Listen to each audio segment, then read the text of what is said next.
welcome back to another Q&A video with myself, Renata from Nourish with Renata, your intuitive nutrition coach, here to empower you to nourish your body, mind, and spirit. And we are joined today by my incredible co-host, Coach Mack. Hey everyone, I'm Coach Mack, the founding health coach of Running with Bacon, where I help women transform into the fittest, strongest mamas they can be, one small step at a time. Yes, and today we have a great question, which I'm actually so excited to hear you answer. So this came to us through my Facebook group, and shout out to Anne for this question because it's such a fantastic question.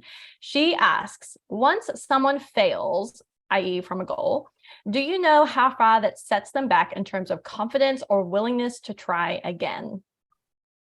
So first, we are joined, if you can hear her in the background, is my dog Lyra. So yes, she's making a little cameo in our video. But my response to that is, well, two parts, I think. So number one is it's really tough to quantify that, like how much someone can really be set back in terms of their motivation and confidence and things like that.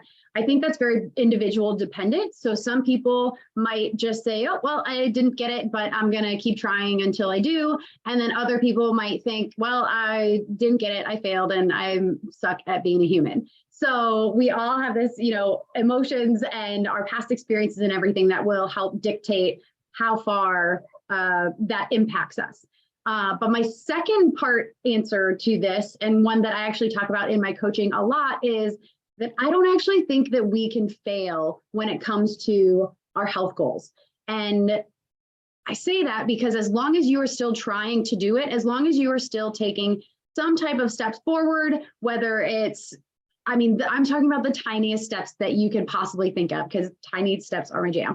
But I don't think you can actually fail, because getting healthy, as cliche as it sounds, is a lifelong journey. And I know that we hate to hear that. We're like, I want to lose 10 pounds by the summer so I can rock my bikini and in confidence and like do all this stuff. But whether you are ready by summer, or if it takes you another 6 months or another 6 years before you are ready to rock that bikini with confidence because you are proud of the way your body looks, I don't think you can fail at it, because you're going to get there. As long as you keep trying, you're going to get there. So I think it depends on how we frame our goals and how far it will set us back, so to speak. So that's kind of I tried to condense a lot of my thoughts down into that one response. So I'm very curious to hear what you think about it and your perspective on it and how you coach people through failing at their goals. Yes. So I completely agree with you. I think this is very individual and it's hard to quantify necessarily. For me, I heard this quote that I think perfectly sums up the approach that you can take if you do feel like you have failed at a particular goal.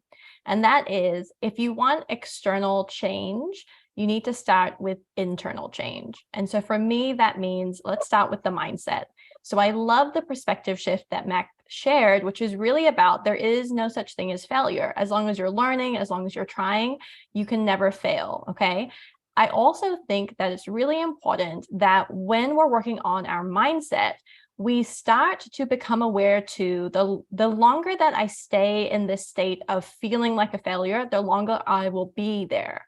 So what we can do to really improve our mindset is to figure out how quickly can I shift from feeling low to looking for that learning opportunity. When I can figure out, okay, actually, sure, I didn't hit that 10-pound weight loss goal by the summer, but what did I learn? I learned that, I could adjust my macro split. I could work out in these particular ways that I enjoy better. There's all kinds of learnings that we can use from any kind of quote unquote failure that we might experience.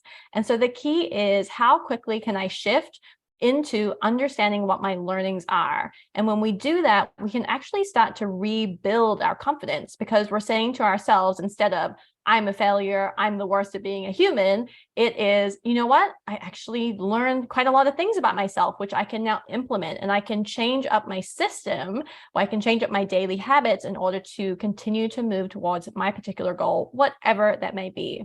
So confidence is such an interesting thing. People feel like they are either confident or they're not. But the thing is that confidence is a habit. It's something that you want to work on every single day. So whether it's learning from mistakes or things that could be perceived as failures, or it's congratulating yourself on things that you have done well, look for how you can continue to build up your confidence every single day. Man, time for a mic drop moment because that was so good. So good. I don't even have anything to add because I want people to just end with that. I think that was an amazing answer. Yep. Thank you.